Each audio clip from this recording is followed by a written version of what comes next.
have Mr. Scott Colbert. He is the chief economist at Commerce Bank. Good morning, Mr. Colbert. Hi there. Can you hear me? We got you loud and clear. Perfect. So what are you seeing? What's your opinion as to what's happening right now? Well, the markets have been discounting this potential opening for some time. They've been gradually bringing these oil prices down because of the, hope for semi-truce in the Gulf. And of course, this is as close as we've come to both seeing the president and the Iranians agree that maybe something's coming this Friday.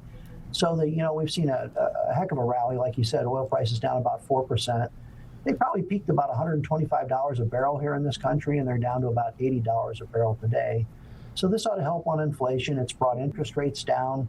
It's put almost every major equity market at a record level, and it's improving credit spreads. And there's some, there's widespread optimism, but still the sticking points are the details that come out on Friday.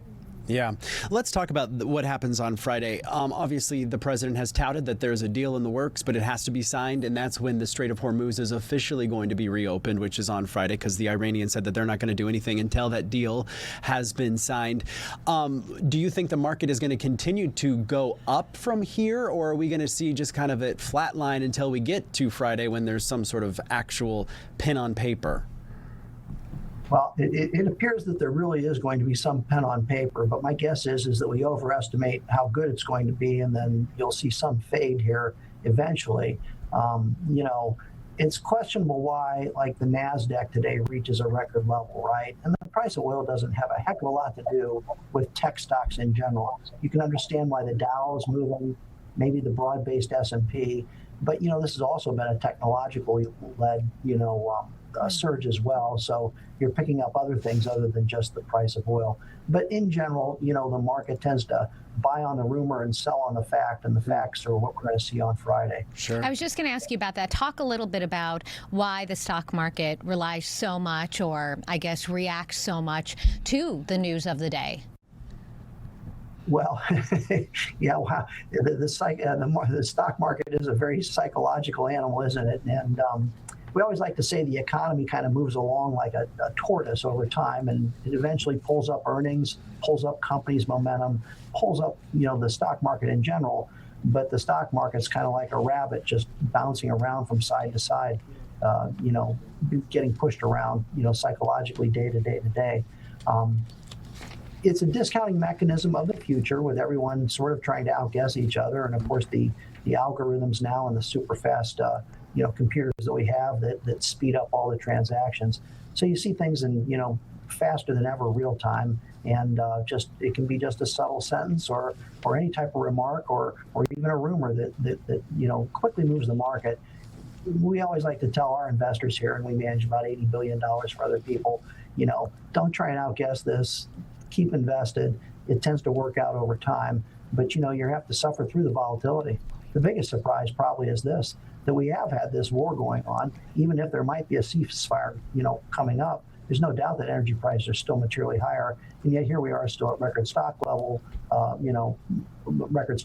across the planet, almost everywhere, maybe except for a few countries in Europe.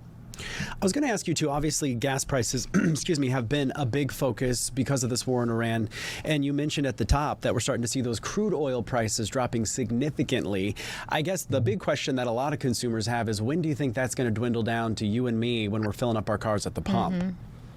Yeah, it'll take a little bit of time. They're very quick to move them up on the way up, and then they'll slow to take those gas prices down. But they tend to work, tick for tick over time. We've seen basically about a 50% increase in the average price of a gallon of gas at the peak. So we went from something just less than $3 a gallon to something just more than $4.50 across the country. I know in Phoenix those levels are even higher down in the southwest part of the country. But we were already down to $4.20 last week, and will likely be closer to $4 here pretty shortly. So it takes a little bit of time, but it'll work its way through. I think the biggest reason, though, this hasn't really impacted the overall economy that much is we don't realize how little transportation fuel is used as a percent of GDP. Back in the 80s, of course, we used quite a bit of oil, but today we're down to just using about 2% of GDP is even attached to transportation fuels. Transportation fuels is just a code word for gasoline and diesel and jet fuel. So we're not nearly as energy dependent, and that's why this hasn't presented itself as such a big punch in the face, if you will, as much as other things can move the markets around. Sure. Scott, we thank you so much for your time and the information. We definitely all have our fingers crossed for that peace deal to be signed on Friday and have that positive impact. Thank you so much. Absolutely. Thank you. Have a great rest of your day.